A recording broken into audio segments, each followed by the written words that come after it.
दर्शन की 21वीं कक्षा।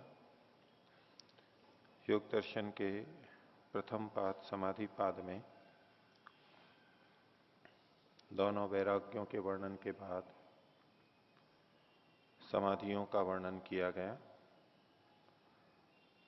जिसमें पहले संप्रज्ञात समाधि का, फिर असंप्रज्ञात समाधि का, और असंप्रज्ञात समाधि के भी दो भेद बताए गए, भव प्रत्यय और उपाय प्रत्यय। दो प्रकार से असंप्रज्ञात समाधि की स्थिति बनती है। तो कल हमने 19वें सूत्र का प्रारंभ किया था, जिसमें भव प्रत्यय असंप्रज्ञात समाधि के बारे में बताया गया था। उसकी और शेष चर्चा आगे करेंगे। पिछले पाठ में से किन्हीं को पूछना हो तो पूछ सकते हैं। बोलिए। ओम आचार्य जी, 18वां सूत्र पे हाँ, व्यास भाष्य है, सर्ववृत्ति प्रत्यस्तमये संस्कार शेषो निरोध चित्त से समाधि असंप्रज्ञाता। तो यहाँ पर केवल संस्कार शेष रहते ही कहे हैं। हाँ। तो उस व्यक्ति जब चित्त विद्यान पक्ष में आता है तो उस समय क्या वृत्ति बन के फिर उसके संस्कार नहीं बनेंगे? बनेंगे, संस्कार तो बनेंगे ही। आपका प्रश्न ये होना चाहिए था कि संस्कार शेष हैं तो वित्थान दशा में क्या उसमें वृत्ति नहीं होती है? आप पूछ रहे हैं कि फिर से संस्कार बनते हैं नहीं बनते। वृत्ति बनेगी तो संस्कार भी बनेंगे। वृत्ति होती है या नहीं? जिस समय असंप्रज्ञात समाधि होती है उस समय वृत्ति नहीं होगी। जिस समय वो निरुद्ध अवस्था में होगा, समाधि लगा रहा होगा, उस समय में वृत्तियां नहीं होंगी। उस समय संस्कार शेष स्थिति है, चित्त निरुद्ध अवस्था में। लेकिन वही व्यक्ति जब व्यवहार में आएगा, उठेगा, खाना पीना, बोलना, उपदेश देना इत्यादि, मिलना जुलना, ये सब जो करेगा, उस समय चित्त में वृत्ति होगी ही। क्योंकि वो किसी को देखेगा, किसी को बोलेगा, कुछ बोलेगा, करेगा, तो ज्ञानेन्द्रियों और कर्मेंद्रियों में गतिविधियां होंगी, उनकी वृत्तियां होंगी, और वो सूचनाएं अंदर तक जाएंगी। वो चित्त में वृत्ति के रूप में होंगी। वो प्रमाण वृत्ति हो सकती है, निद्रा वृत्ति भी हो सकती है, सोएगा भी वो, स्मृति वृत्ति भी हो सकती है उस। तो वो सब तो व्यापक रूप से चलना ही है, वो चलेगा ही। तो यहां संस्कार शेष का ये मतलब नहीं है कि उसमें कोई भी वृत्ति नहीं होती है। समाधि काल में नहीं होती है। व्युत्थान दशा में तो वृत्ति सारूप्य मित्रत्र वृत्तियां होंगी। और जहां वृत्ति सारूप्य मित्रत्र में महर्षि ने भी लिखा, सामान्य व्यक्ति की सांसारिक विषयों के प्रति वृत्ति होती है। योगी की विषय शक्ति रहित एकमात्र व्यवहार उपयोग के लिए वृत्ति रहेगी, ये अंतर रहेगा। राग द्वेष से रहित रहेगी, क्लेश से रहित वृत्ति रहेगी, अक्लिष्ट वृत्तियां रहेंगी, ये अंतर रहेगा।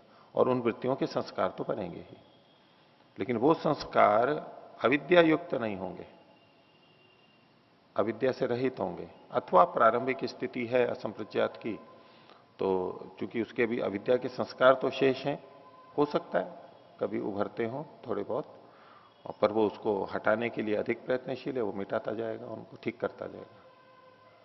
हो गया? बोलिए। ये जो हम बाह्य इंद्रियों के द्वारा जिस वस्तु को हम देखते हैं, हाँ। या जिसको हम ग्रहण करते हैं, वो मन से बुद्धि और बुद्धि से आत्मा तक जाता है, या पहले बुद्धि फिर मन आत्मा, उस तरह? इसमें यहां सीधा स्पष्ट तो नहीं लिखा, लेकिन जहां चित्त और बुद्धि को एक ही मान के कहते हैं वहां तो कोई भेद है नहीं। लेकिन बुद्धि में जो वृत्ति उठती है वो आत्मा देखता है, ठीक है। वो दोनों तरह से प्रयोग किया जाता है उसमें, कि आत्मा हमेशा, जैसे सत्व पुरुष अन्यथा ख्याति बोलते हैं, तो वो पुरुष और साथ में बुद्धि, सदा ज्ञातश्चित्त वृत्ते है पुरुष से अपरिणामित्व इत्यादि जो कथन आते हैं, तो पुरुष चित्त की वृत्तियों को देखता है। चित्त शब्द से ये प्रयोग करते हैं, तो उससे मन का ग्रहण कर सकते हैं। बुद्धि के माध्यम से वो विश्लेषण करता है, बुद्धि के माध्यम से विश्लेषण करता है, तो चित्त और मन से आत्मा तक जाता है। एक ये पक्ष है, अधिक प्रबल पक्ष है। कुछ लोग मन से बुद्धि और बुद्धि से आत्मा पर करते हैं। क्रिया के लिए तो है, क्रिया में भी जब हम देखते हैं कि हम कैसे बोलते हैं, तो आत्मा बुद्धिया समेत्यर्थान मनोयुंक्ते विवक्षा। तो आत्मा बुद्धि से भी सीधा जुड़ा पहले, यानी उसको विचार किया, विश्लेषण किया, और अब कर्मेंद्रियों को प्रेरित कर रहा है, वाग इंद्रिय को, वाणी को, तो मन को सीधा प्रेरित कर रहा है। ऐसा नहीं कि उसने बुद्धि को प्रेरित किया, बुद्धि ने मन को किया, ऐसे नहीं। बुद्धि का उपयोग लेगा वो, लेकिन मन को सीधा प्रेरित करेगा, मन से सीधा ज्ञान लेगा, ऐसा पक्ष अधिक प्रबल लगता है अभी।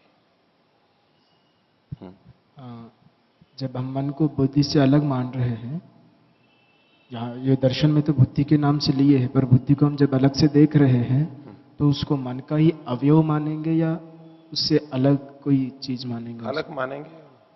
वो तो उस समय अंतःकरण में सांख्य दर्शन के अनुसार 3 करण माने जाएंगे, मन, बुद्धि और अहंकार। ये 3 हैं, ये तीनों अलग अलग हैं, तीनों अलग अलग उपकरण हैं, तो मन से बुद्धि अलग ही मानी जाएगी वहां पर। पूछ।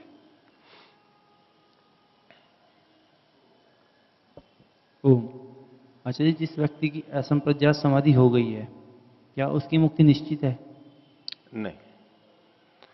इनका प्रश्न कि असंप्रज्ञात समाधि हो गई तो मुक्ति अवश्यम भावी है, लगभग कह सकते हैं, लेकिन अगर कोई नीचे गिर जाता है तो गिर भी जाएगा, क्योंकि असंप्रज्ञात समाधि होने पर भी संस्कार तो शेष हैं, अविद्या के क्लेशों के संस्कार तो अभी भी शेष हैं उसके। अगर वो सावधानी नहीं रखेगा तो वो संस्कार वृत्ति रूप में आ सकते हैं, आ जाएंगे। उसका गिरना आसान नहीं है, नगण्य प्राय है, लेकिन आप संभावना के रूप में कहें तो वो हो सकता है। लेकिन असंप्रज्ञात समाधि के अंत तक जो पहुंच गया है, धर्म में एक समाधि हो गई है, जीवन मुक्त हो गया है, अब उसका पतन संभव नहीं है, अब उसकी मुक्ति अवश्यंभावी है, क्योंकि उसके संस्कार भी दग्ध बीज हो जाते हैं, अविद्या के क्लेश के संस्कार समाप्त हो जाते हैं। उससे पहले पहले तक असंप्रज्ञात समाधि लग गई है, वृत्ति निरोध कर लिया है, बहुत बहुत ऊंची स्थिति है, पर वैराग्य को प्राप्त कर लिया है, ईश्वर का साक्षात्कार हो गया है, वो भी नीचे आ सकता है। तो इससे ऐसा माना जाएगा जो मुक्ति में जाएगा उसके संस्कार शेष रहेंगे? नहीं, इससे ये कहां हुआ सिद्ध कि जो मुक्ति में जाएगा उसके संस्कार शेष रहेंगे, ये बात नहीं है। संस्कार दग्ध बीज हो गए, सूचना के रूप में संस्कार हैं, लेकिन अब वो क्लिष्ट नहीं है, अविद्या के रूप में नहीं है, अविद्या जन्य संस्कार, और वो ग्राह्य रूप में नहीं है। ठीक है, सूचना तो है उसको कि हिंसा क्या होती है, चोरी क्या होती है, झूठ क्या होता है, ये सब उसको पता है, इस रूप में तो संस्कार हैं, लेकिन वो करणीय, ग्राह्य, हितकारी इस रूप में वो दग्ध कर चुका है। ये संस्कार तो उसमें रहेंगे, समाधि के भी संस्कार रहेंगे, संप्रज्ञात के, असंप्रज्ञात के भी संस्कार रहेंगे, वो चित्त में रहेंगे सारे।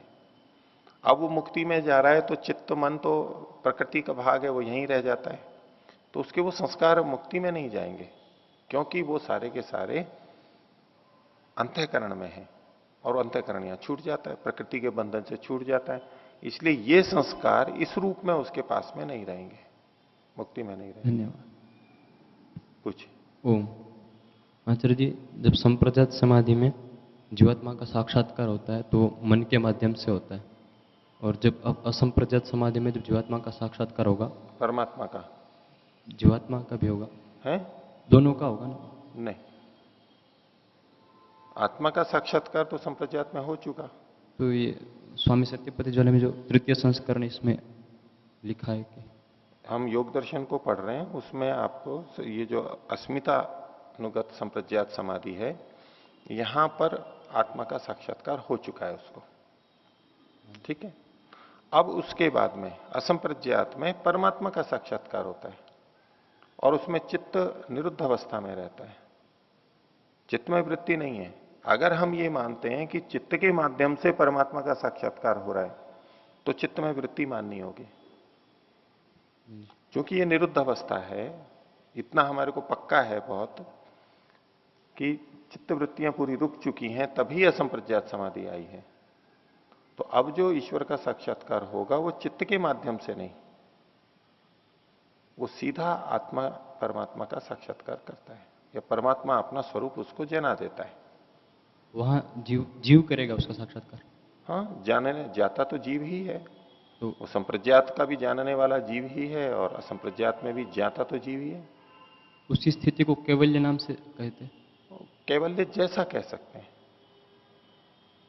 कैवल्य जैसा कह सकते हैं, लेकिन ये कैवल्य नहीं है, कैवल्य स्थिति नहीं है। कैवल्य उसको कहते हैं जो हाँ की शरीर का बंधन, प्रकृति का बंधन पूरा छूट जाता है, नितांत मुक्ति कहते हैं इसको। कैवल्य, इसको जीवन मुक्त अवस्था कहते हैं। जीवित रहते रहते मुक्ति जैसा अनुभव करता है, लेकिन नितांत मुक्ति जैसा तो कभी भी नहीं होगा, क्योंकि वो फिर बंधन में आता है, उसको उठना ही पड़ेगा। उसको भोजन, जल आदि का सेवन, निद्रा, ये सब चीजें कुछ घंटे, कुछ दिनों के बाद में बाधित करेंगी ही, एक सीमा है उसकी। फिर उसमें चला जाए सेवन करके, विश्राम करके, ये तो हो सकता है, लेकिन शरीर के नियम के, बाध्यता के कारण से, शरीर की अपरिहार्यता के कारण से वो लोक के अंदर व्यवहार में उतरेगा, वो टूटेगी उसकी वो समाधि। तो जो यहाँ जो स्वामी सत्यपति जी के भाष्य में जो इस तरह की बात लिखी है, वो किस दृष्टिकोण से लिखी है? उनसे पूछ सकते हैं आप। मैं योग दर्शन के बारे में आपको बताया। अगला प्रश्न। आत्मा विषयों को जो जब भोगता है तो मन को देखते हुए भोगता है, मन में देखता है, इस तरह से होता है। तो क्या जब आत्म साक्षात्कार होता है तभी भी क्या यही स्थिति रहती है कि वो अपने आप को मन में ही देखता है? जी हाँ, मन के माध्यम से देखता है। तो आत्मा का जो प्रतिच्छाया है या प्रतिबिंब है, प्रतिबिंब मतलब उसका बोध है, वो मन के अंदर होता है, ऐसा ही इससे पता लगता है। आगे भी और विषय आएगा ये। तो मन चित्त के माध्यम से आत्मा का साक्षात्कार करता है। इसी को सालंबन कहते हैं। इसी को ये सालंबन। सालंबन मतलब, सालंबन का मतलब चित्त का आलंबन, ये मुख्य विषय नहीं है यहां पर। सालंबन समाधि मतलब जो जे है, जिसको जानता है, उसका आलंबन कहते हैं। जैसे हम बाहर की वस्तुओं को जानते हैं, वो आलंबन है। अब इसमें यद्यपि आत्मा चित्त को ही देख रहा होता है, लेकिन ये नहीं कहते कि चित्त का आलंबन कर रहा है। वो विषय जिसको जाना जा रहा है आलंबन में, उसका ग्रहण करते हैं। और जब चित्त को ही जान रहा होता है चित्त के माध्यम से, तब कह सकते हैं कि चित्त का आलंबन कर रहा है। बाकी समय में तो जिस वस्तु को जान रहा है उसका आलंबन होगा। तो जब आप ये स्थिति कह रहे हो कि आत्मा चित्त के माध्यम से अपना साक्षात्कार कर रहा है, तो इसमें आलंबन अपना कर रहा है, वो चित्त का नहीं कर रहा है। तो जी ऐसे में तो फिर जब असंप्रज्ञात समाधि को भी निरालंबन तो नहीं कह सकते, वहां पर भी वो परमात्मा को जानता है। जानता है, चित्त में आलंबन नहीं है परमात्मा का। चित्त किससे प्रभावित है, किसका आलंबन कर रहा है, उसके आधार पर निश्चय होता है। ज्ञाता तो आत्मा ही सदा रहेगा, वो असंप्रज्ञात में भी और संप्रज्ञात में भी। मन का आलंबन वहां परमात्मा नहीं रहता है, इसलिए चित्त तो निरुद्ध अवस्था में है, इसलिए उसको निरालंबन कहते हैं। चित्त की दृष्टि से निरालंबन है, आत्मा की दृष्टि से तो आत्मा जान ही रहा है परमात्मा को। ठीक है, पूछिए। 18वें सूत्र के भाष्य में की जो चौथी पंक्ति है उसमें निर्वस्तु का आया, और फिर आगे अर्थ शून्य, और फिर उससे नीचे वाली पंक्ति में अभाव प्राप्तम इव। तो इन तीनों अर्थों को एक बार, मतलब इन तीनों में कोई भेद है? एक ही बात है, एक ही बात है। अर्थ शून्य का भी वही मतलब है, निरालंबन का भी वही मतलब है, अभाव प्राप्तम इव यही है, एक ही अर्थ है। चित्त के लिए कहा जा रहा है, यह हमेशा ध्यान रखना। तदभ्यास पूर्वकम ही चित्तम निरालंबनम अभाव प्राप्तम इव भवति। कौन अभाव प्राप्तम इव भवति? चित्त के लिए कह रहे हैं, आत्मा के लिए नहीं ले लेना उसको, नहीं तो प्रश्न उठेगा आपको, जो पिछला भी प्रश्न था। चित्त की दृष्टि से है, चित्त में कोई आलंबन नहीं रहता है, तभी तो निरुद्ध अवस्था है वो। अगर चित्त का आलंबन, चित्त में किसी चीज का आलंबन ले लिया है, तो वो तो निरुद्ध अवस्था नहीं है, एकाग्रत कह सकते हैं, निरालंबन नहीं कह सकते, अर्थ शून्य नहीं कह सकते। कुछ ना कुछ तो रहेगा ही उसमें, यही भेद है बस। और जी इसी में ही जो अभाव प्राप्तम इव, तो ये इव लगाने की यहाँ पर क्या आवश्यकता पड़ी? क्योंकि संस्कार तो रहते हैं उसमें, संस्कार शेष तो रहते ही हैं। संस्कार की स्थिति तो रहती है उसमें, उसका निषेध नहीं है। और असंप्रज्ञात का भी अनुभव तो उसमें बनता है, चित्त पर असंप्रज्ञात के भी संस्कार पड़ते हैं, लेकिन वस्तु का कोई नहीं होता है। असंप्रज्ञात के संस्कार पड़ते हैं, विषय पहले भी एक बार आप लोगों ने पूछा था और आगे भी आएगा इसमें, वहां आपको और स्पष्ट हो जाएगा। तो इव मतलब उस जैसा, अभाव जैसा मतलब पूरा अभाव नहीं है, तो यानी कुछ है तो क्या चीज है वहां पर। तो दो ही स्थितियां समझ में आती हैं। एक तो कि उसमें संस्कार की स्थिति है, अभी वो वैसे वृत्ति के रूप में अभाव है, संस्कार के रूप में अभाव नहीं है, संस्कार शेषः अन्य। दूसरा, असंप्रज्ञात समाधि का भी संस्कार वहां पर स्वीकार किया गया है, तो संस्कार तो पड़ रहा है उसमें।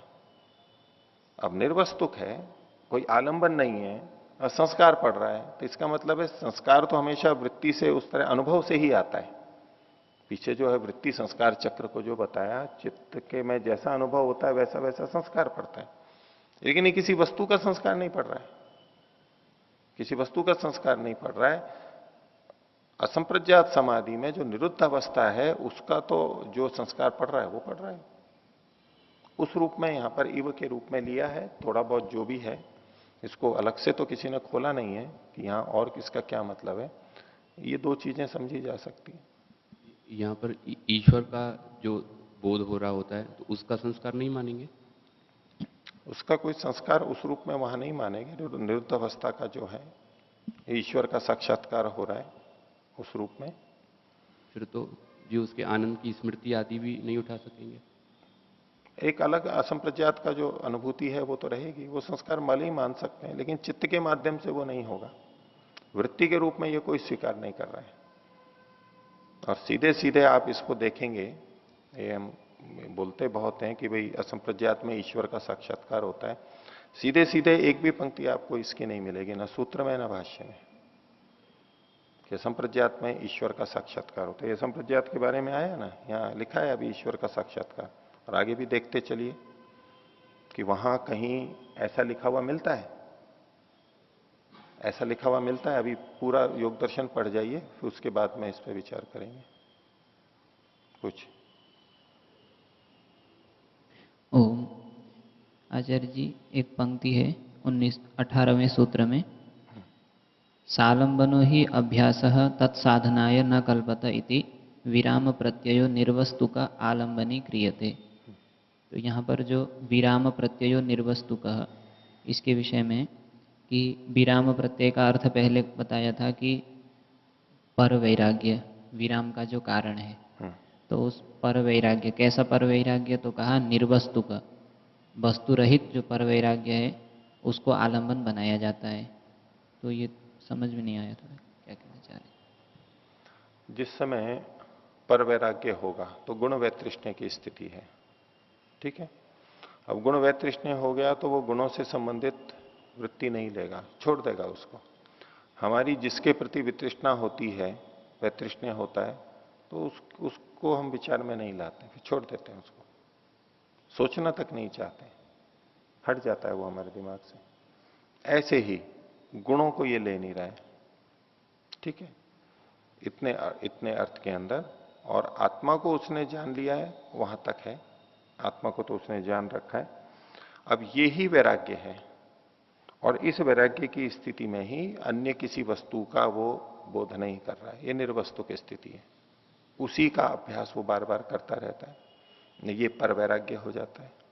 और पर वैराग्य होते ही वृत्ति निरोध हो जाता है उसका, बस आगे की स्थिति बनती है फिर। ओम। आचार्य जी, यहाँ असंप्रज्ञात समाधि को निरालंबन कहा हुआ है, लेकिन यहाँ पर जैसे कह रहे हैं कि निर्वस्तुक को आलंबन बनाया जाता है, तो इसको पहले जैसे आया था कि प्रतिषिद्ध वस्तु धर्मा पुरुषः, तो न पुरुषान वही धर्म, तो उसी तरीके से ये विकल्प वृत्ति माना जाएगा इसको। विकल्प वृत्ति क्या कहें, लेकिन आलंबन है मतलब तो किसी वस्तु का तो आलंबन है नहीं, इसलिए सालंबन आलंबन नहीं है, यूं ही कहेंगे। निर्वस्तुक है मतलब बिना वस्तु के आलंबन किया गया। ये वही बात है जो अभाव का की सत्ता है या नहीं है, न्याय दर्शन में जो आता है ना, अभाव है उसकी सत्ता है या नहीं है। सत्ता है तो अभाव नहीं है, भाई अभाव का, भाव का न होना ये अभाव है, लेकिन एक स्थिति तो है भाव का न होना।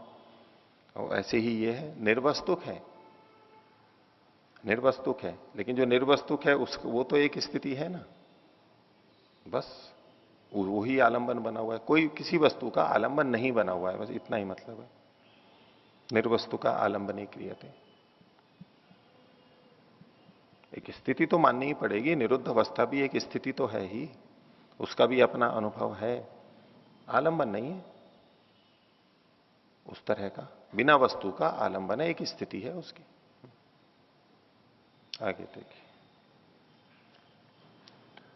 तो कल ये हमने प्रारंभ किया था 19वां सूत्र। इसकी भूमिका में कहा था कि ये जो असंप्रज्ञात समाधि है, दो प्रकार की होती है, उपाय प्रत्यय और भव प्रत्यय। और उपाय प्रत्यय योगियों की होती है। भव प्रत्यय के लिए कहा था भव प्रत्ययो विदेह प्रकृति लयाना, विदेहों की और प्रकृति लयों की भव प्रत्यय असंप्रज्ञात समाधि होती है। भाष्य देखिए, विदेहानाम देवानाम भव प्रत्यय, विदेह जो देव हैं उनकी भव प्रत्यय होती है।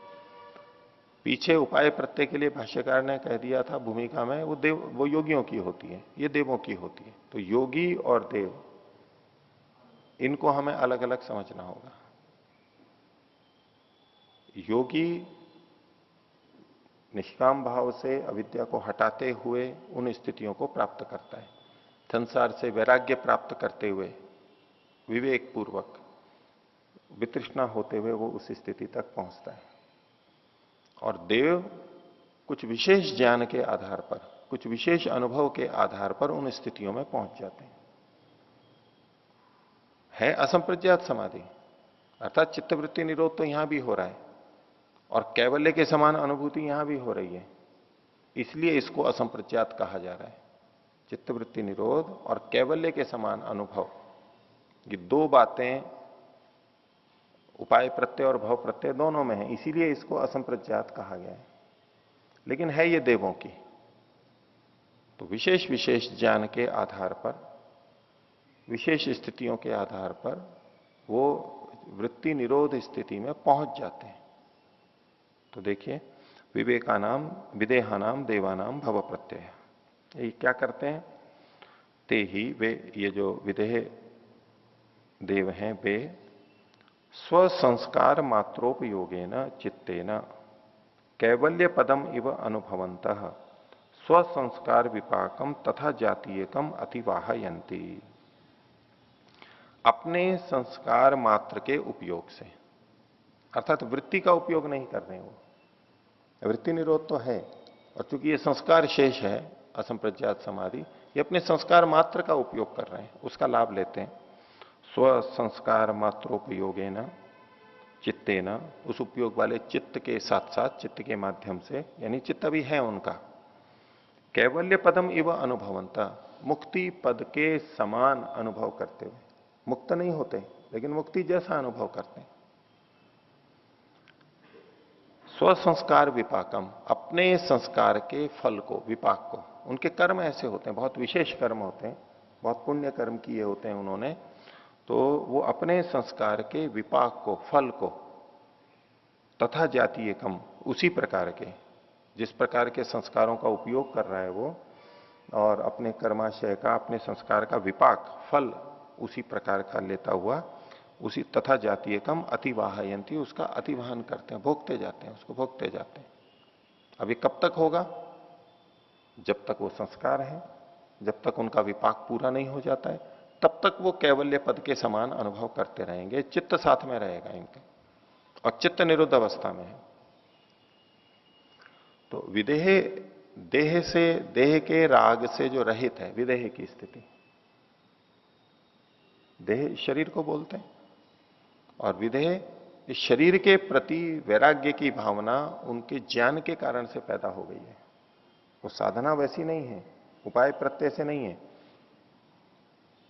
अब जैसे कभी कभी अलग अलग स्थितियों में किसी को वैराग्य हो जाता है, परिवार में मृत्यु हो गई, दाह संस्कार किया, जलाया, चला गया व्यक्ति, और सोचने को मजबूर हो जाता है व्यक्ति, कैसे चल रहा था, क्या स्थिति थी, देखो एकदम सब क्या हो गया, उसका हमारे पे प्रभाव और उस आदमी का क्या है। तो ये जो सब हम अंतिम क्रिया करते हैं और उस काल में किसी के मन में शरीर से वितृष्णा का भाव हो गया, विदेह की स्थिति आ गई। घटना कुछ हुई है, कुछ उसने का ज्ञान है, कुछ उसने विचार किया है, वो वृत्ति निरोध की स्थिति में चला गया। ये सामान्य रूप से जो शमशान वैराग्य होता है उसके लिए नहीं है ये तो मैं केवल उदाहरण दे रहा हूं आपको। और शमशान में बैठ करके भी कुछ को होता है, कुछ गंभीर होते हैं, तो कुछ देर बाद में, कुछ दिनों बाद में, कुछ महीनों बाद में फिर वैसे ही सामान्य।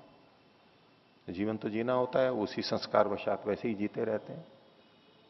कुछ शमशान में भी उनको वहां भी अंतर नहीं आता है, वहां भी वैसे ही चर्चाएं करते रहते हैं, बात करते रहते हैं, कोई प्रभावित ही नहीं होते। तो जो कुछ प्रभावित होते हैं, मैं केवल ये उदाहरण दे रहा हूं कि ऐसे स्थिति में शरीर में देखा इसमें रोग आ जाते हैं, कभी कुछ हो गया, कभी कुछ हो गया, कितना अच्छा सुंदर स्वस्थ शरीर था, अब कोई ऐसा भयंकर रोग आ गया और शरीर घृणित हो गया है, दुर्गंधित हो गया है, विकृत हो गया है, रूप बिगड़ गया, भयंकर हो गया है, बड़ी विकट स्थिति हो गई है। तो जिस शरीर के प्रति इतना राग था, जिस शरीर को ही मैं समझते थे, उसी को सजाने संवारने में लगे रहते थे, इतना सब कुछ खर्च करते थे, समय भी, धन भी, वस्तुएं, और उसके हित अहित की चिंता सदा लगी रहती थी। इतना लगाव जिसके साथ में था, उस शरीर के ऐसे रूप को देख करके उधर से वितृष्णा हो सकती है, शरीर के प्रति विराग हो सकता है।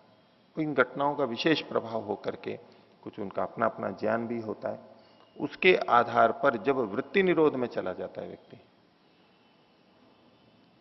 वितृष्णा हो गई तो कुछ सोचना ही नहीं, बिल्कुल विरक्त हो जाता है उस तरह से। लेकिन अभी संस्कारों को उसने दग्ध बीज नहीं किया है, वो प्रक्रिया नहीं की है उसने। जो असंप्रज्ञात समाधि में संस्कारों को दग्ध बीज किया जाता है, वो प्रक्रिया तो उपाय प्रत्यय वाले आगे करेंगे, ये वैसा नहीं कर रहे हैं। एक स्थिति विशेष के कारण से, घटना विशेष के कारण से कोई वृत्ति निरोध बन गया और वो चल रहा है, वो उसका संस्कार है, उसके वासना रूप संस्कार हैं, वो चल रहे हैं और उसका कर्माशय है, तो वो उस आनंद को भोग रहा है, बस उस स्थिति में रुका हुआ है। कर्माशय का भी सहयोग मिल रहा है और वासना रूप संस्कार भी साथ में बने हुए हैं या स्थिति विशेष से बन गए हैं, और बस वो चलता रहेगा जब तक वो वेग है, चलता रहेगा, उसके बाद वापस वैसे ही। ये विदेह असंप्रज्ञात समाधि की, विदेहों की असंप्रज्ञात समाधि है, भव प्रत्यय। ये भव संसार ही कारण बनता है उसका, भव प्रत्यय, ये भव मतलब ये संसार, ये जन्म ही उसका कारण बनता है। इस शरीर में, इनमें रहते हुए ही वो, इस भव में रहते हुए भी ऐसा ऐसा अनुभव करते हैं।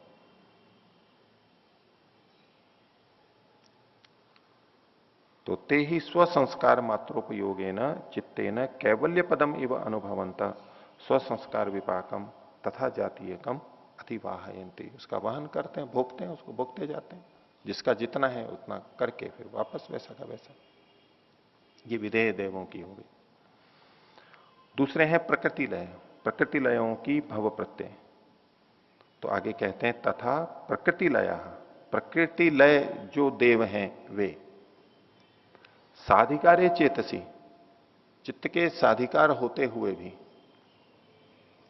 चित्त के साधिकार है मतलब अभी अपवर्ग की स्थिति नहीं आई है, चित्त में संसार के प्रति राग वो बना हुआ है, अविद्या पूरी समाप्त नहीं हुई है। चित्त का अधिकार यही है कि वो भोग और अपवर्ग की प्राप्ति कराता है। जब तक वो वहां तक पूरा नहीं होता है तब तक चित्त साधिकार बना रहता है, उसको अधिकार मिला हुआ रहता है, वो करवाता रहता है हमें अनुभव। अवस्थिताधिकार कब होगा? जब पूरा सारे क्लेश सारे समाप्त हो जाएंगे, अविद्या समाप्त हो गई, संस्कार दग्ध बीज कर दिए, अब अधिकार समाप्त हो गया है चित्त का, अब वो मुक्ति में जाएगा। लेकिन इनका चित्त अभी साधिकार है, अविद्या है, क्लेश है, संस्कार के रूप में विद्यमान है। तो प्रकृति साधिकारे चेतसी, चित्त के साधिकार होते हुए भी, और वो साधिकार जो चित्त है उसमें प्रकृति लीने, प्रकृति में लीन हो जाते हैं वो। प्रकृति मतलब मूल प्रकृति, कारण प्रकृति, अथवा जो स्थूल जगत दिखाई देता है उसके पीछे की जो चीजें हैं उसके अंदर वो लीन हो जाते हैं। ये बहुत विशेष ज्ञान विज्ञान की स्थिति में जैसे कि वैज्ञानिक खो जाता है, मोटा उदाहरण है प्रकृति लय। सांख्य दर्शन में भी आता है कि वो क्या ये सिद्धि है, तो बोले नहीं, उसमें मग्नवत उत्थाना, मग्न के समान, जैसे कि किसी जल में निमग्न होता है और फिर निकल करके आ जाता है, ऐसे ही होते हैं, डूबते हैं और वापस निकल के आ जाते हैं उस स्थिति में। तो जो प्रकृति में खो जाता है, प्रकृति में लीन हो जाता है, ज्ञान के ऊंचे स्तर की दृष्टि से देखेंगे, बहुत वैज्ञानिक है, खोज में लगा हुआ है, उनको भी संसार का राग और वो सब कुछ समाप्त हो जाता है। कुछ वैसी स्थिति यहां पर है कि वो प्रकृति में लीन हो गया है, लेकिन चित्त साधिकार है, इतना अवश्य। तो साधिकारे चेतसी प्रकृति लीने कैवल्य पदम इव अनुभवंती, मुक्ति पद के समान अनुभव करते हैं। ये दोनों ही विधेय और प्रकृति लय दोनों कैवल्य पद के समान अनुभव करते हैं, लेकिन कैवल्य नहीं होता है इनका, कैवल्य जैसा अनुभव करते हैं। और कब तक? यावन्न पुनरावर्तते अधिकारवशात चित्तमिति, जब तक अधिकार के कारण से चित्त वापस लौट के नहीं आ जाता है तब तक वो वैसा ही अनुभव करते रहते हैं, मुक्ति पद जैसा। अब चित्त अभी साधिकार है, वो वापस लौट के आएगा, उसका काम अभी बाकी है, अवस्थिताधिकार नहीं हुआ है, कृतकृत्यता नहीं हुई है, वो वापस लौट के आएगा, उसका अपना कर्माशय है, उसके अपने संस्कार हैं, वो वापस उसको इस संसार में लेके आएगा, वापस वैसी की वैसी स्थिति आ जाएगी। तो यावन्न पुनरावर्तते अधिकारवशात, जब तक नहीं आता है तब तक वहां चलता रहेगा। ये दो स्थितियां ये भी असंप्रज्ञात की मानी गई है, लेकिन योगियों की नहीं है। तो भव प्रत्ययो विदेह प्रकृति लयाना।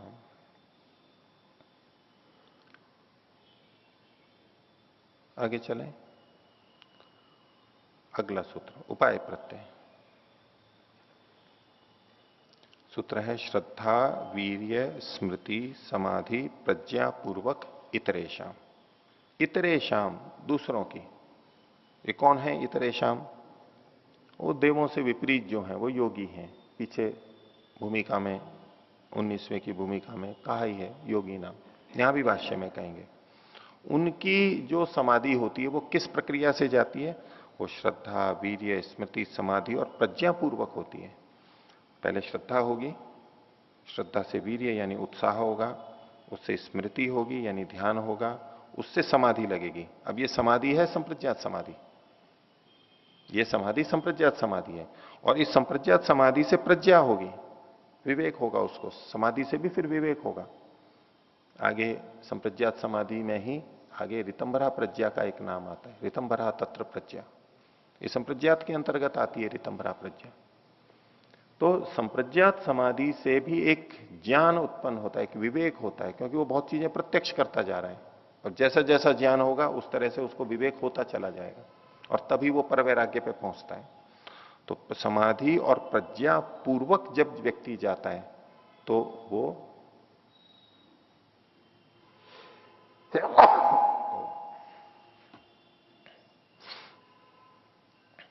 ये इतरेशम अन्य योगियों की जो असंप्रज्ञात समाधि होती है, वृत्ति निरोध स्थिति होती है, ये योगियों की होती है।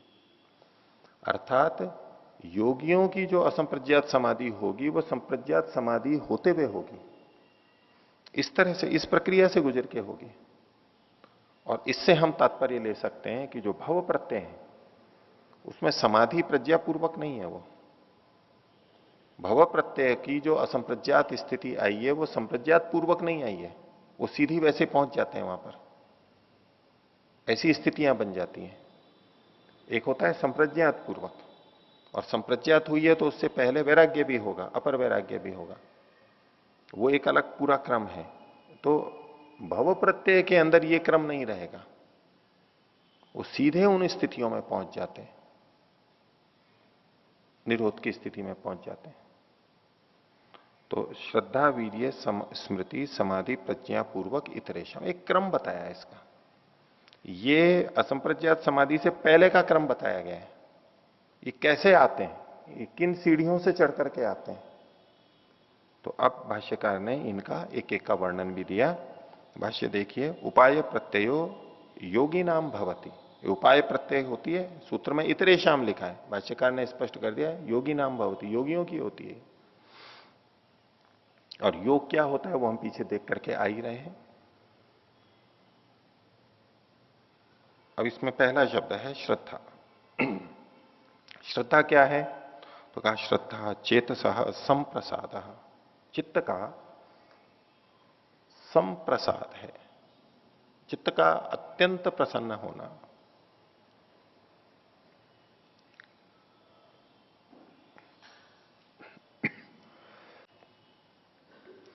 तो श्रद्धा कहा चेतसः संप्रसाद,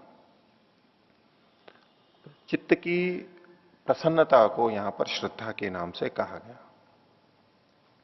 और वो श्रद्धा किसके लिए होगी? वो इस योग के लिए होगी। योगो में भूयात इति अभिलाषा, योग के प्रति उसमें प्रसन्नता होगी। मेरे को योग सिद्ध होना चाहिए, मेरे को योग घटित हो जाए, मैं योग में प्रवेश कर जाऊं, ये उसको अभिलाषा होती है, योग के प्रति श्रद्धा होती है, मुझे ये होना चाहिए। वो क्यों अभिलाषा कर रहा है? क्योंकि वो उसमें अपना हित देख रहा है, योग को उसने समझा है, तो उसके प्रति स्वभावतः उसकी इच्छा होगी, अभिलाषा होगी, तीव्रता होगी। बस यही भाव श्रद्धा का है। तो जिनकी योग के प्रति रुचि नहीं है, ऐसे भी व्यक्ति समाज के अंदर देखे जा सकते हैं जो कह सकते हैं कि भाई मेरे को बहुत एकाग्रता है, विचार शून्य स्थिति है, वैसे योग के प्रति रुचि नहीं है उनकी। ऐसे कहते हुए मिल जाएंगे, हमको ऐसी स्थिति आ जाती है, हम तो कोई योगाभ्यास नहीं करते, ये नहीं करते, लेकिन फिर भी कभी कभी ऐसी स्थिति हमारी बन जाती है, ये क्या है? तो श्रद्धा नहीं है उनको योग के प्रति, लेकिन भाव प्रत्यय की ऊंची स्थिति नहीं, लेकिन उस तरह की झलक थोड़ी थोड़ी उन लोगों को आती रहती है, किसी घटना विशेष से, किसी ज्ञान विशेष से आ जाती है वो स्थितियां। उनके अपने ऐसे कुछ कर्माशय होते हैं कि उनको वो अनुभव करवा देते हैं, उस तरह के संस्कार होते हैं जो उस स्थिति में एकदम से ले जाते हैं। हर व्यक्ति नहीं जा पाता, वो चले जाते हैं। तो श्रद्धा चेतसः संप्रसादः, और ये श्रद्धा कितनी महत्वपूर्ण है तो उसके लिए आगे का सा ही, सा मतलब सा श्रद्धा जननी इव कल्याणी, माता के समान कल्याणी होती है, कल्याण करने वाली होती है, हित करने वाली होती है। माता बच्चे का अहित नहीं करती है, कभी नहीं करती है। तो सा जननी इव कल्याणी, और योगिनम पाती, योगी की रक्षा करती रहती है, योगी की रक्षा करती रहती है। योगी को बचाने वाला यही भाव है, श्रद्धा ही उसको बचा पाती है। अगर श्रद्धा नहीं है तो योगी बच नहीं पाएगा, इसमें चलता चलता भी कभी भी गिर जाएगा, कभी भी छोड़ देगा, दूसरी तरफ चला जाएगा, फिर आता रहेगा, फिर चला जाएगा। अगर वो कोई रक्षित है, लगातार चल रहा है, तो इसका मतलब है उसमें श्रद्धा है। ये मूल बात है, सबसे पहली बात है। और ये श्रद्धा यूं ही नहीं पैदा हो जाती, उसकी अपनी बड़ी पृष्ठभूमि होती है, बहुत कुछ पढ़ा होता है, सीखा होता है, किया होता है, उससे उसके मन में श्रद्धा बन जाती है योग के प्रति। यहां से अब वास्तव में वो असंप्रज्ञात की तरफ जाना शुरू होता है और उसका योग मार्ग दृढ़ हो जाता है, पक्का होता है, वो उसमें चलता रहता है। जितनी जितनी श्रद्धा होती है उतना उतना चलता है, नहीं तो गिरता रहता है, छूटता रहेगा उसका। वर्षों छूट जाते हैं, वर्षों यूं ही निकल जाते हैं उसको, फिर ध्यान आता है कि नहीं अब मेरे को तो ये भी करना चाहिए। तो श्रद्धा की कमी है। तो ये श्रद्धा इतनी महत्वपूर्ण है कि योगी की रक्षा करती रहती है। हमने श्रद्धा को बचा के रख रखा है अपने अंदर, तो वो हमारी रक्षा करती रहेगी। और मां के समान कल्याणी है, मां के समान कल्याण करती है, यानी बच्चे का अहित सोच ही नहीं सकती। मां के रहते, मां की सामर्थ्य के रहते बच्चे का अहित नहीं हो सकता, ऐसे ही श्रद्धा के रहते योगी का अहित नहीं होगा, योगी की रक्षा होती रहेगी। अब क्या होता है, श्रद्धा हो जाती है तो बोले तस्य ही श्रद्धानस्य, उस श्रद्धा को करने वाला जो योगी है, जिसमें श्रद्धा है उसमें। और कैसा है, विवेकार्थी ना, जो विवेक को चाहता है, विवेक की इच्छा है उसके मन में, मेरे को ज्ञान हो, सही गलत का ज्ञान हो, उस तरह से वो प्रयत्न करता है, पढ़ करके, विचार करके, सुन करके, चर्चा करके, लेकिन विवेक को पाना चाहता है वो, क्योंकि उसे पता लग गया है कि अविवेक ही सारे कारण। अविवेक ही सबकी जड़ है, मूल कारण अविवेक है। अविवेक हटना चाहिए, इसलिए वो विवेक प्राप्ति के लिए ही प्रयत्नशील है। चाहे अपने जीवन के अनुभव से हो, चाहे दूसरों से सीखता हो, चाहे पुस्तकों को, विवेक मेरे को प्राप्त हो जाए, ये उसकी इच्छा रहती है। विवेक का अर्थ ही होता है वो। और वो तभी लगा रह सकता है जब उसके मन में श्रद्धा हो। तो तत्से ही श्रद्धान से विवेकार्थी ना वीर्यम उपजायते, उसमें वीर्य उत्पन्न हो जाता है, उत्साह उत्पन्न हो जाता है। किसके लिए? योगाभ्यास के लिए। और वो लगा रहता है। उत्साह में जो कमी आ जाती है, लगन में कमी आ जाती है, उसका कारण है कि श्रद्धा कम हो जाती है हमारी। श्रद्धा नहीं बनी रहती है। श्रद्धा इसलिए नहीं बनी रहती है क्योंकि हमें उसके लाभ दिखाई नहीं देते, लाभ छूट जाते हैं हमारे, पकड़ नहीं पाते हैं हम। दूसरी चीजें अधिक लाभकारी दिखने लगती है, इसमें कष्ट दिखने लगता है। जो तपस्या होती है वो कष्ट बड़े प्रमुखता से उसके अंदर आ जाते हैं। ये तो बड़ा कष्ट है, तो उसकी श्रद्धा घट जाती है, छोड़ देता है। लंबा समय हो जाता है, उसको पता नहीं है पूरी प्रक्रिया का कि इतना समय तो लगता ही है, बहुत समय लगता है, उसका धैर्य खो गया है, तो भी वो छोड़ देता है, उसकी श्रद्धा समाप्त हो जाती है। पढ़ लिया, विशेष आचरण नहीं किया तो कुछ लाभ भी नहीं हुआ, तो श्रद्धा हटी जानी है। वो कहता है मैंने इतना समय लगा दिया इसके लिए, लेकिन जो मूल आचरण करना था, उससे जो लाभ होना था वो तो हुआ नहीं है, तो श्रद्धा कहां से बनेगी? शाब्दिक रूप से जो श्रद्धा है वो तो कुछ समय ही टिकेगी, पूरी नहीं टिक सकती, अधिक देर नहीं रहेगी। पढ़ के, सुन के, देख करके भी श्रद्धा उत्पन्न होती है हमारे अंदर, उसका अपना महत्व है। वो थोड़ी देर के लिए काम करती है, नहीं बाद में वो श्रद्धा भी समाप्त हो जाती है, बिल्कुल समाप्त हो जाएगी। शुरू शुरू में जिन ग्रंथों को पढ़ करके श्रद्धा बनी थी, अब उन ग्रंथों को पढ़ते हुए भी उसके मन में श्रद्धा का भाव नहीं जगेगा। पहले ये आशा थी कि अच्छा हो जाएगा, इसलिए वो ग्रंथ श्रद्धा पैदा करते थे, अब नहीं हो रहे। किसी व्यक्ति को देख करके, किसी आश्रम में रह करके, किसी तपश्चर्या को करते हुए, दिनचर्या को करते हुए मन में बहुत श्रद्धा थी कि ऐसा हो जाएगा, लेकिन हुआ नहीं वो, क्योंकि ठीक ढंग से किया नहीं। अब हुआ नहीं तो अब उन चीजों के प्रति जिनके कारण पहले श्रद्धा उत्पन्न होती थी, अब उनमें भी श्रद्धा नहीं होगी। उस व्यक्ति के पास रहते हुए भी श्रद्धा नहीं होगी उसकी। पहले लगता था कि इनके पास में रहूंगा तो बहुत अच्छी श्रद्धा बनती है, योगाभ्यास के परिप्रेरणा होती है, बाद में उनके पास रहते हुए भी कुछ नहीं होता है, तो योग के विपरीत आचरण करता रहता है व्यक्ति। जब थोड़ी थोड़ी प्रेरणा लेता है, घट जाती है, बहुत श्रद्धा कम हो जाती है। इस सब का मूल कारण यही है कि वो योग में चल नहीं रहा है, ठीक तरह समझा नहीं है और चल नहीं रहा है। तो जो जिन से श्रद्धा होती थी, जो श्रद्धा के केंद्र थे, वो घट जाएंगे, फिर बाद में फिर डिग जाएगा वो। इसलिए ये अनुभव के स्तर पर आने पर ही श्रद्धा ढंग से टिकती है, वो अधिक स्थायी रहती है, उसका अपना अनुभव हो जाता है। वो नैमित्तिक नहीं होती है श्रद्धा, वो उसके अपने कारण से होती है, स्वयं में उसमें उत्पन्न होती है, तो वो चलता रहेगा जितनी जितनी श्रद्धा है, और फिर श्रद्धा बढ़ती जाएगी अगर चलता रहा तो जब श्रद्धा होती है तो उत्साह तो होगा ही। जिसके प्रति श्रद्धा होगी उसमें बड़ा उत्साह रहेगा, उसको वो करना चाहेगा, उसके बारे में अधिक अधिक जानना चाहेगा, भाग दौड़ के करेगा, उसके लिए समय निकालेगा, दूसरी चीजों को छोड़ेगा। जिसकी धन के प्रति श्रद्धा होती है वो उसके पीछे भागता है और चीजों को छोड़ देता है। ऐसा ही सब चीजों में लगता है, ऐसा यहां भी लगता है। तो तस्य ही श्रद्धाधान से विवेकार्थी नो वीरियम उपजाए थे, उसमें उत्साह पैदा होगा। उत्साह कम है इसका मतलब है श्रद्धा कम है, ये सीधी सी बात है। और जब उसको उत्साह पैदा हो जाएगा तो क्या होगा? तो समुपजात वीर्य से, जिसमें वीर्य उत्साह उत्पन्न हो चुका है, लगन लग चुकी है जिसको, उसमें स्मृति ही रूपतिष्ठते, उसमें स्मृति रहती है उसको, उन चीजों की, योग से संबंधित बातों की उसको स्मृति रहती है, वो भूलता नहीं है। वो ये नहीं कहेगा कि मैं भूल गया था और चोरी कर ली मैंने, वो उसको हमेशा याद रहता है। वो ये नहीं बोलेगा कि मैं भूल गया था और मैंने झूठ बोल दिया, मैं भूल गया था और मैंने हिंसा कर दी।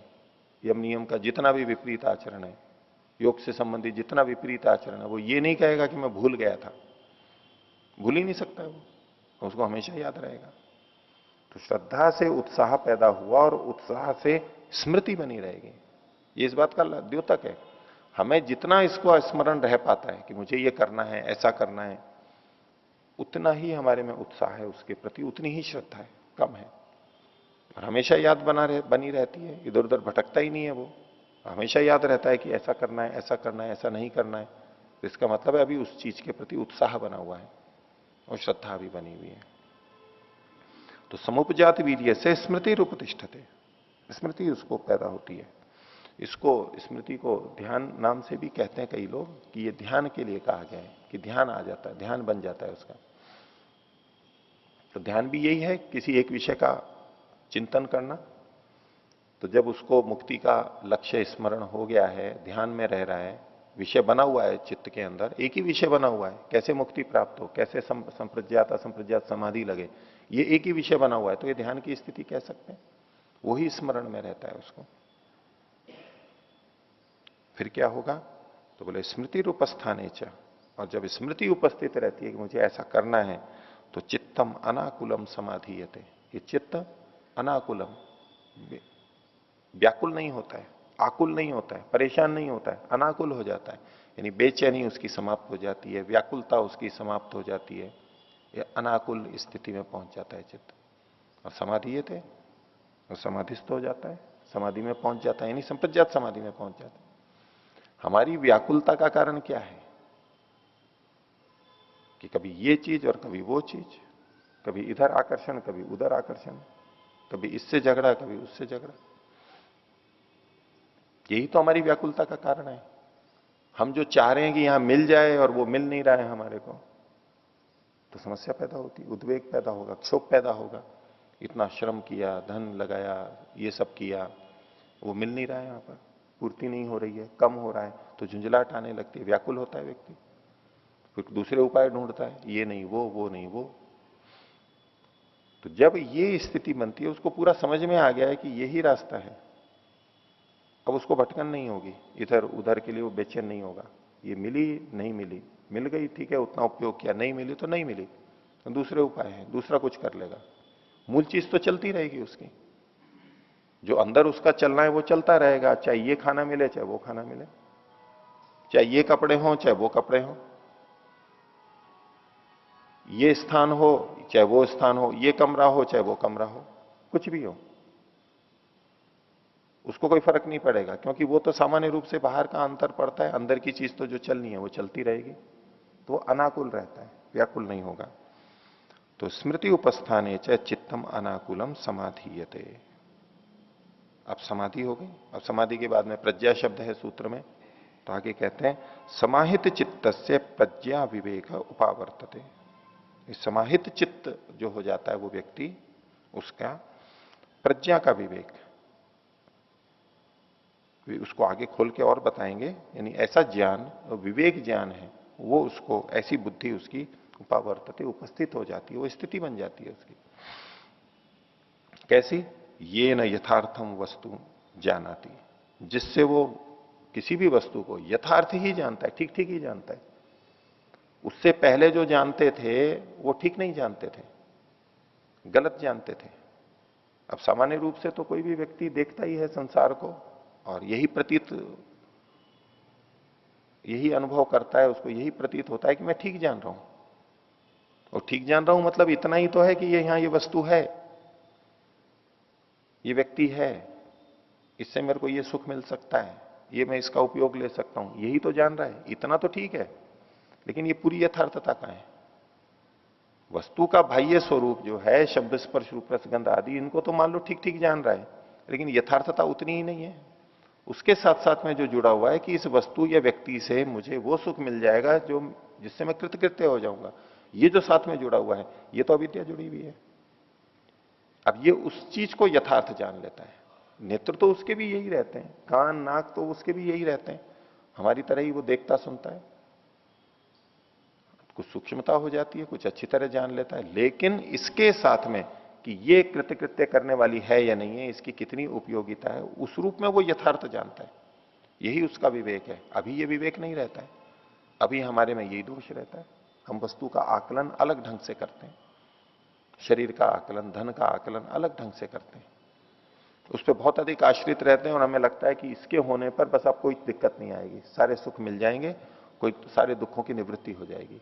ऐसा जो हम समझ लेते हैं, ये अविद्या रहती है, इसमें ये अविद्या हट जाती है। तो ये न यथार्थम वस्तु जानाति, वस्तु को बिल्कुल ठीक ठीक जान लेता है। ऋतंबरा प्रज्ञा में भी वही है, ऋतम एव विभर्ति। उस स्थिति में रित को, सत्य को, ठीक ठीक बात को ही वो ग्रहण करती है, असत्य बात आती ही नहीं है उसमें। इतनी पवित्र बुद्धि होती है, इतनी सात्विकता होती है। तो ये जो प्रज्ञा है ये उस ऋतंबरा प्रज्ञा की तरफ ही संकेत है, क्योंकि संप्रज्ञात समाधि के बाद ही के अंदर आती है, समाधि लगने के बाद में आती है।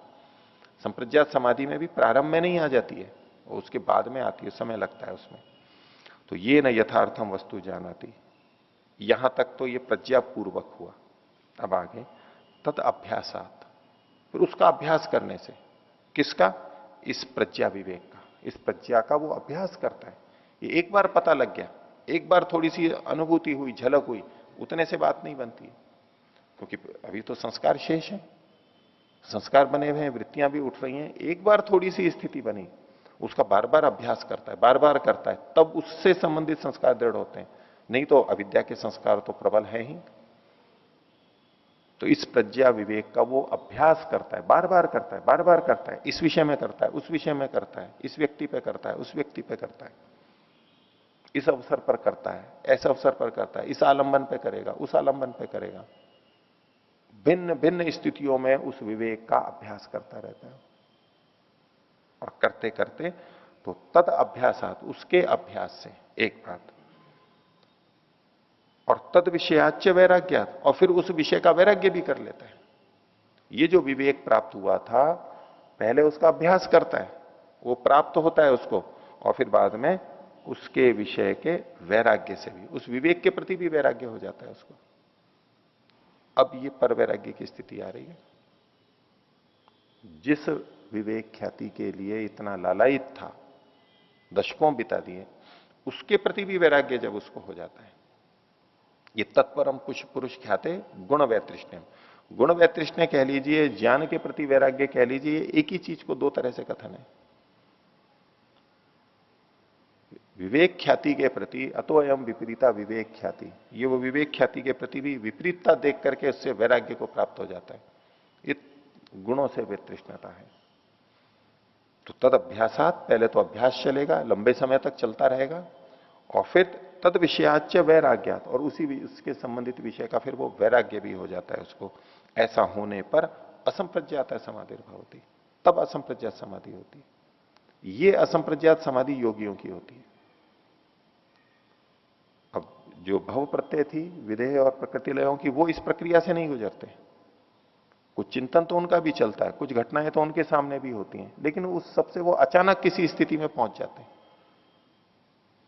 वो देव हैं, विशेष चिंतन किया, उनके कर्माशय ऐसे थे, उससे, इन घटनाओं से, किसी की बात से वो उन स्थितियों में पहुंच जाते हैं चिंतन मनन से।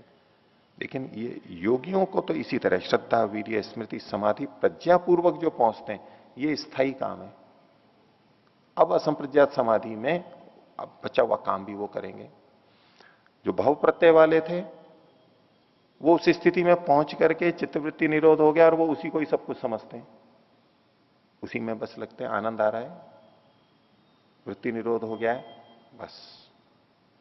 अब योग के प्रति श्रद्धा नहीं है उनके मन में, इसलिए वो वहीं पर ही अटक के रह जाते हैं। जब तक उनका कर्माशय, मेहनत है, संस्कार है, तब तक भोगते हैं, वापस फिर वही यहीं आएंगे। लेकिन इसको पता है, ये वृत्ति निरोध होने के बाद में भी इसको पता है कि ये संस्कार शेष हैं, वृत्तियों को मैंने रोका है, अब इस संस्कारों को दग्धबीज करना है, इसको क्षीण करना है। ये इसे अपना कार्य जारी रखता है।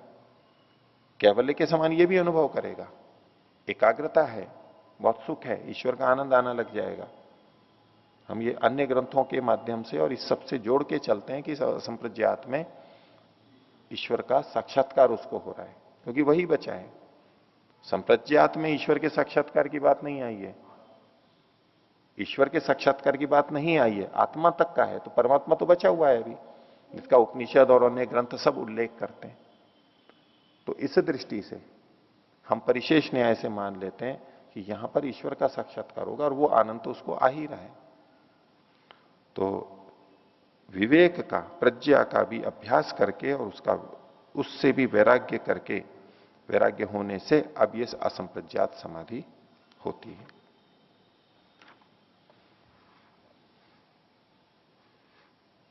ठीक है। पूछना है कुछ किसी को? अब ये असंप्रज्ञात समाधि उपाय प्रत्यय से जो आई है, उपायों को करके आई है, तो एक स्वाभाविक प्रश्न उठेगा कि इसमें समय कितना लगता है। प्रक्रिया तो बताई इन्होंने, यहाँ ये प्रक्रिया स्तर तो बता दिए हैं, सीढ़ियां तो बता दी, लेकिन ये भी लंबी लंबी है बहुत, और इनको भी समझने के लिए समय लगता है। ये तो एक संक्षेप से यहां पर कहा गया है। उस श्रद्धा के पैदा होने तक ही बहुत कुछ करना होता है, श्रद्धा ही नहीं पैदा होती है। तो ये जो असंप्रज्ञात समाधि है उपाय प्रत्यय वाली, ये शीघ्रता से कैसे प्राप्त होती है या नहीं होती है? ये सबको कोई निश्चित समय लगता है, इतना तो लगेगा ही समय। तो उसके लिए अगला सूत्र है जिसमें उनका कहना है कि शीघ्र भी हो सकती है, शीघ्रता से वो प्राप्त हो सकती है। देखिए इसकी अवतरणिका 21वें सूत्र की। ते खलु नव योगिनो मृदु मध्याति मात्रोपाया भवंती। ये इन योगियों को 9 भागों में बांट रहे हैं, उपाय प्रत्यय योगियों को 9 भागों में बांट रहे हैं। मृदु मध्य अधिमात्र उपाया भवंती। ये जो उपाय किए जा रहे हैं, ये उपाय मृदु भी हो सकते हैं, मध्य भी हो सकते हैं और अधिमात्र भी हो सकते हैं। मृदु यानी थोड़े थोड़े उपाय वही करेगा, श्रद्धा वीर्य स्मृति समाधि प्रज्ञा वही उपाय हैं, और ये उपाय प्रत्यय योगियों की ही बात चल रही है। तो वो कम कम होंगे, उसके थोड़े थोड़े थोड़े होंगे, और किसी के मध्यम होंगे और किसी के अधिमात्र होंगे, अधिक होंगे। और आगे देखिए, तद यथा मृदु उपाय मध्योपाय अधिमात्र उपाय इति। तो वहां पर इसी को खोल दिया इन्होंने, मृदु उपाय, मध्य उपाय और अधिमात्र उपाय। तो अब इसके अंदर भी तत्र मृदु उपाय त्रिविधो, मृदु उपाय में भी 3 भेद कर दिए, मृदु संवेग, मध्य संवेग, तीव्र संवेग इति। जो वेग होता है, तीव्रता होती है उपायों का अनुष्ठान, और एक उसमें संवेग तीव्रता, भावना की तीव्रता, उसमें भी अंतर होता है। एक उपायों को करना है और उसके साथ में भावना की तीव्रता का होना। तो उपाय मृदु हैं, अल्प साधन है, अल्प प्रयत्न है, और उसमें संवेग यानी भावना वो भी अल्प है। उपाय कम है लेकिन संवेग मध्यम है, उपाय मृदु है, कम है, लेकिन संवेग तीव्र है। इसके कारण भी अंतर आ जाएगा। ये 3 हो गए। और इसी प्रकार से मध्योपाय तथा अधिमात्र उपाय, मध्य उपाय में भी मृदु संवेग, मध्य संवेग और तीव्र संवेग, और अधिमात्र उपाय वालों में भी मृदु संवेग, मध्य संवेग और तीव्र संवेग। तो 9 भेद हो गए। 3 कौन से? पहले 3 उपाय वाले, मृदु उपाय, मध्यम उपाय और अधिमात्र उपाय। और इन तीनों में मृदु संवेग, मध्य संवेग और तीव्र संवेग, 3 के 3 करके ये 9 भेद इन्होंने किए, मोटे तौर पे बताने के लिए कहा। तो तत्र अधिमात्रोपाया नाम, तो जो अधिमात्र उपाय वाले हैं, जिनको पर्याप्त मात्रा में उपाय करते हैं विशेष प्रकार से, और उनमें सूत्र अब दिया तीव्र संवेगा नाम आसन्न। उसमें यदि तीव्र संवेग हो, उपाय अधिमात्र हो और संवेग तीव्र हो, तो उनको आसन्न है, बहुत निकट है असंप्रज्ञात समाधि। असंप्रज्ञात समाधि उनकी निकट है, शीघ्रता से प्राप्त होगी। तो ये 9 थे, उनमें जो अंतिम वाला है अधिमात्र उपाय है और तीव्र संवेग है, उनकी आसन्न मतलब आसन्नतम होती है, औरों की अपेक्षा अधिकता से प्राप्त होती है। तो आज का विषय इतना ही रखते हैं। प्रणव।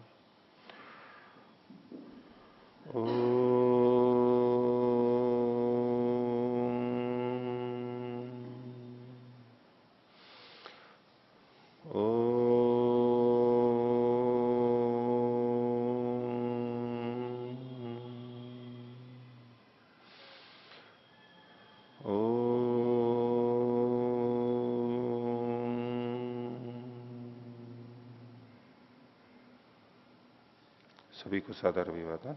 ओम शांति।